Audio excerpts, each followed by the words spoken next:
Hey YouTube, I was kind of bored using the same 5 Pokemon for the Catch Cup, so I decided to build up OINKOLOGNE. I'm just going to call it Oink or the pig from now on. Uh, because it didn't cost a ton to build up. It cost like 40,000 dust plus like 10,000 for the second move. So it was a pretty cheap build. I wanted to test it out. I went against it once and I was not impressed by it. And I used it here and I was, not that I was unimpressed, but I think it has some flaws and I'll talk about that while we go over the battle. Again, the team sort of struggles against like Gligar in the front end sucks, right? So Cyclone I think is the best kind of safe swap on this team because Charjabug can just get sort of walled by like Steelix or Clodsire or Gligar, stuff like that, right? So Oink is probably a good one as a safe swap. And then I'm just gonna play the battles, and during these battles for the first half, I'm just gonna talk about stats and move sets, and then I'll go talk about the battles after. But it's basically staying with anything with Medi. Here I'm gonna chip, and then I'll probably go into this. And like Tackle does decent in neutral situations, and then Body Slam you get to okay quickly. Like I'll talk about the stats in a second here. But the first thing we need to talk about is male versus female. So this is a female, and the female is ranked like 150 points higher than the male. And the reason is their stat product is different. So same move sets, but the stat product on the female is 110.8 attack, 110 defense, 166 stamina for an overall stat product of 2030. But the male has an 8 higher attack, 118.1, an 8 lower defense, 102.8, and then a 10 lower stamina, 156. So the overall stat product is only 1895. So if you're going to build one up, the female version is much better. So that's the male versus female. In terms of moveset, Body Slam and Dig. So charge moves are good, right? You have Body Slam, which is a fast 35 energy, 60 damage, 1.71 damage per energy move. 1.71 damage per energy at that low of energy is a pretty good moveset. Plus, Body Slam, you get stab because Oink is a normal typing and Body Slam is normal, so you get same type attack bonus, add 20% on that. So pretty good move in Body Slam. Dig obviously got buffed. Still not amazing. 50 energy for 80 damage. 1.6 damage per energy. Non-stab here. The other move is Trailblaze, which I used in a couple battles, but it's actually much worse. Moveset is 50 energy for 65 damage, 1.3 damage per energy. But the main reason you use that is because you are bumping up your attack. Your attack rises. So the only reason you do that is if you want your tackle boosted. Now tackle is not an amazing moveset. So it is a one-turn fast move. So always love one-turn fast moves. Easier to jump around and maneuver, stuff like that. But it is a 3 damage, 3 energy move. So basically it is in 2-turn fast move, so 1 second, 6 damage, 6 energy. And just to put it in like perspective against other moves, why it doesn't like just get up to that, right? So in terms of counter, damage 8, energy 7, right? So 8-7 compared to 6-6. Shadow Claw, 6 damage but 8 energy. So 6-6 for 6-8. What other fast moves are there? So I guess actually Lick is the exact same.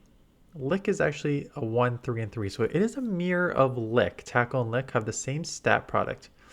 But obviously Lickitung has the way better stat product overall compared to that. What are the other sort of like better fast moves in the game? Wing Attack. Wing Attack is less damage 5, but 8 energy there, right? So you get that extra couple energy.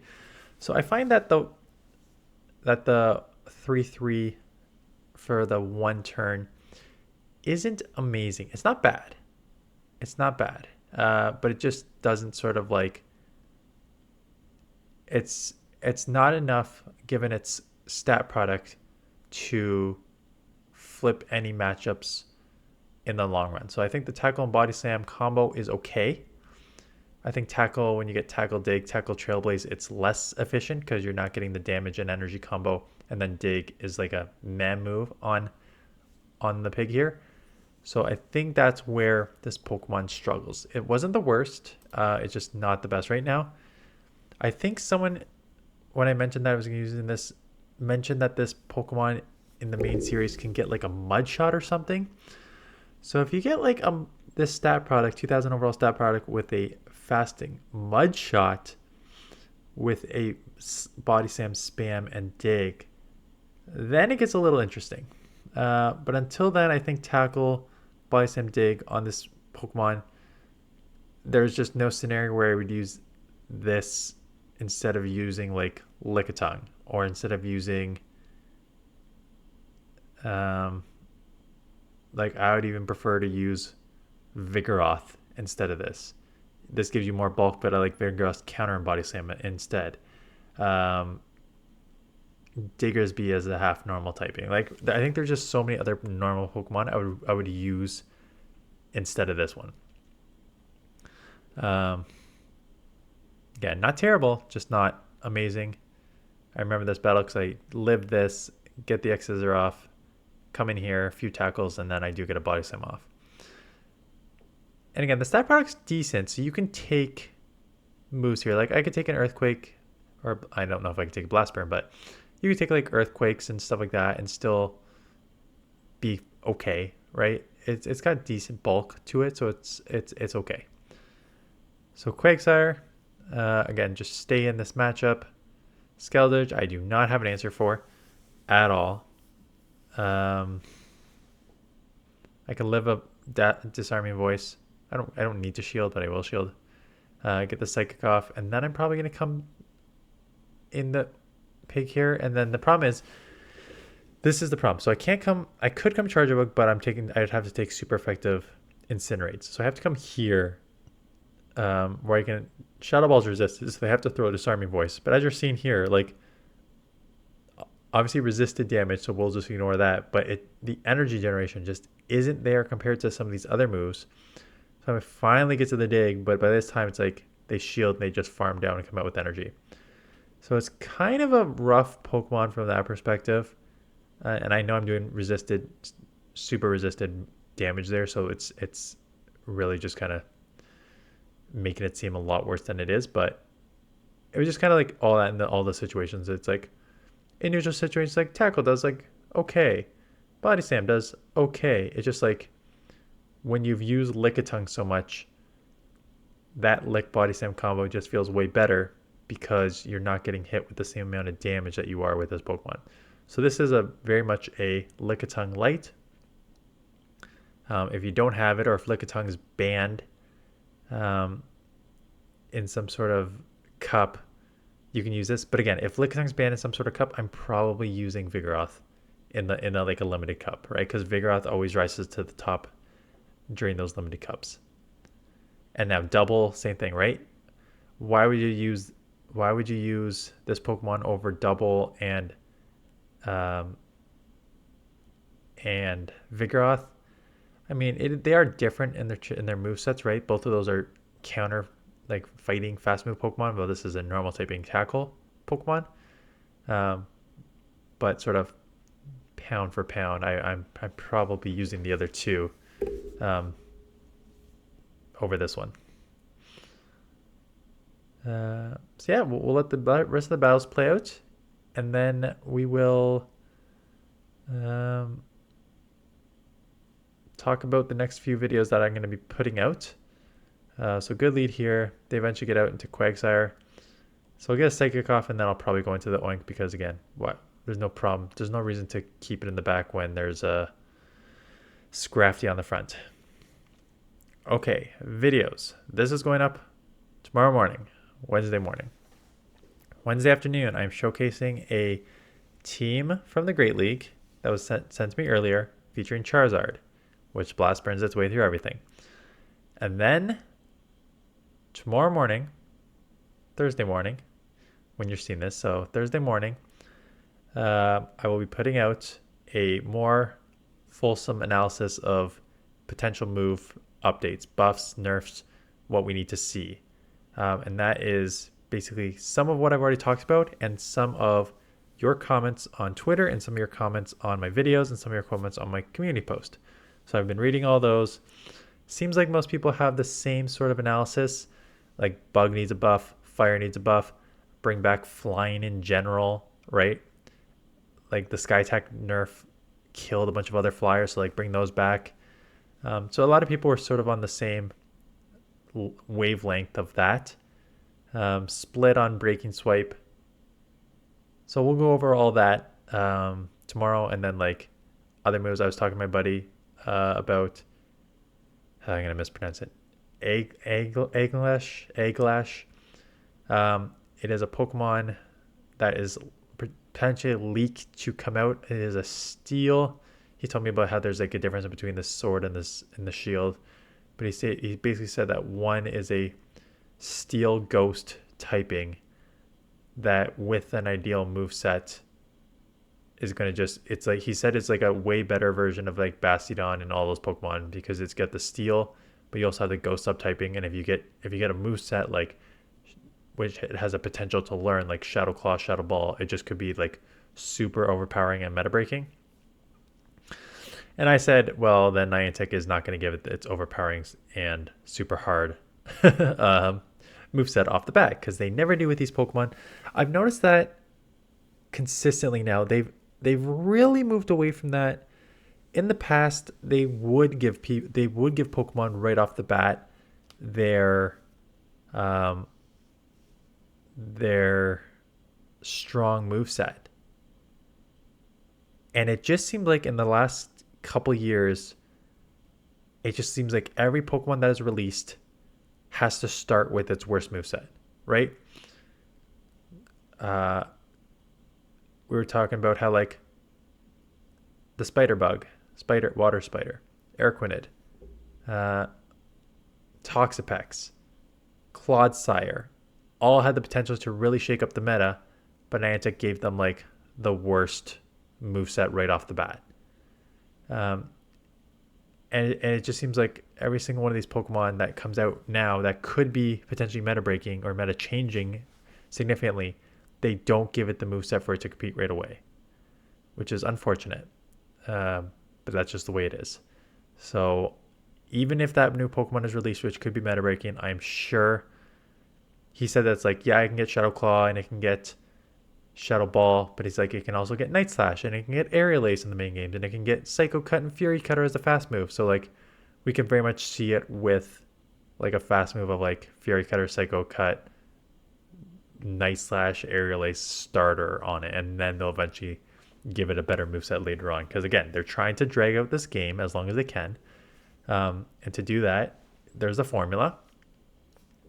And the formula is don't release stuff immediately. And you see it with raids, right? You release a new Pokemon in raids first. The next time around, you release the shiny version. And the time after that, you release its special move. That is essentially the formula for raids.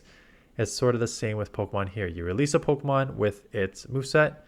Like this Oink is an example, right? You only can get Tackle or Takedown right now on it as its fast move. People said that Mudshot is available for this Pokemon, which would make this Pokemon significantly better. Let me actually just run that scenario to see like if it would be how much better this Pokemon would be if it had Mudshot, right? But that's what they do. They never seem to release the strong move immediately. So with Tackle and with Mudshot.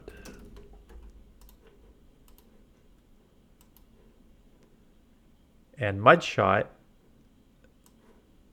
you pick up 6 more wins. You lots of different switches. So let's go with the one you lose first. You lose the Flyers. You lose Gligar, Noctowl, Pelipper, you lose Swampert, and you lose Venusaur by taking off Tackle and putting in Mudshot. But you gain Azumarill, Bastiodon, Clodsire, Dugong, Shadow Quags, Lantern, Stunfisk, Shadow Swampert, Toxicroak, Serperior, and Umbreon, right? So there you go. You just added so many more Pokemon. Some of the things you're not seeing on here is that like even in the losses, you are significantly better. So like Vigoroth, you go from a 274 loss to a 413 loss. Trevenant, a 286 loss to a 416 loss. Steelix, a 314 loss to a 463 loss. Right? So it just seems like in so many of these other matchups, heck, even against Mantine, where you're getting rid of a normal tackle and putting in a resisted mud shot, the fact that you get to the bystand faster means you lose, instead of 422, you lose 463, right? So there we go. This Pokemon is not only going to flip 6 matchups, it's going to do a lot better in its normal matchups with a fast move that they decided not to give it right off the bat because they need to drag this out for the next time this Pokemon shows up, right? Whether it be like 1 or 2 seasons from now. So that is kind of my issue with Niantic when they release these Pokemon. It's just like there's never ever going to be a good Pokemon right off the bat. And the starters, same thing, right? Like Skeledirge, I've used multiple times with this. The Quaquaville, whatever you pronounce it. Both have potential, but they're going to save those for community. Like, again, I know the starters are going to get community moves, so it makes sense from their perspective not to load them up immediately. But it's just like, come on. Like, you can't just release new Pokemon and sidelight them immediately off the bat for like a couple seasons just so you can make this game go for as long as you can to milk it, right? So we'll see. We'll see how it goes. We'll see what happens next season. I will, again, Thursday go over movesets, buffs, nerfs, and potential what we want to see. And then I will obviously cover a Beyond the Hype when it does come out. And we will go from there.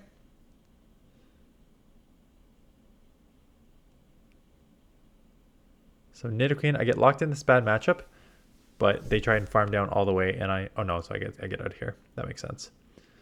I remember getting locked on 1 against a Steelix, and I just like X-scissored like 6 times. And I got down to the yellow, but then they had like 100 plus energy.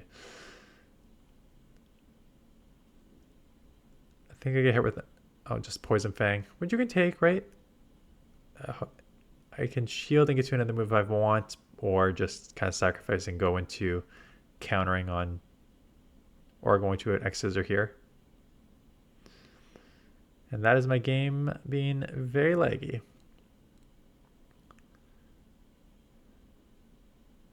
But that is it. When you are watching this, well, it hasn't started yet where I am, but it will be starting if you're like not in, if you're basically on the other side, starting in Europe and moving more east on a map. The event, party play event has started, and in general I don't care about the party play event, but you get guaranteed XLs, which I think is going to be the reward next season anyways. I think the reward is going to be the guaranteed trading for XL candies, because it skips every one, right? So we didn't have it this season. Next season we should have it. But anyways, if you don't want to wait that long and you have Pokemon like I have that I've been waiting to trade for XL candies, trainers level 31 and up are guaranteed to receive XL candies for trading Pokemon. And you get 5 special trades can be made a day. So the pro of that is, I always joke, is like, okay, what good is 5 special trades if you can't long distance trade anyways?